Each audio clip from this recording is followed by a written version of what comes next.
Most of us walk around all day and don't have any charming energy about our daily walk.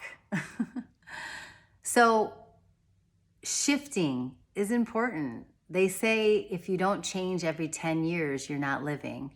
So if you haven't changed, if you want to shift the energy, magnetize differently. If you feel like your dating life is in a direction that you're not attracting the men you used to or the men that you deserve, then you need to untuck your alluring superpower. At therealmatchmaker.com, finding your alluring superpower, and right now I am giving away our first class for free. It's an 8-week course where you will be working with me, and we will not be doing small talk. Oh no. We are uncovering those struggles, and we are bringing out your alluring superpower. You deserve it, you need it, and you gotta have it. It's amazing. I love being alluring.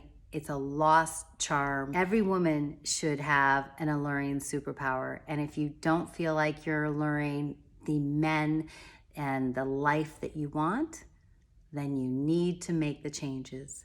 It's easy when you have someone accountable for you. So finding your alluring superpower, register now, subscribe to our first course for free, and I look forward to seeing you alluring on the other side, ladies. All right, now wish me luck on my date night tonight.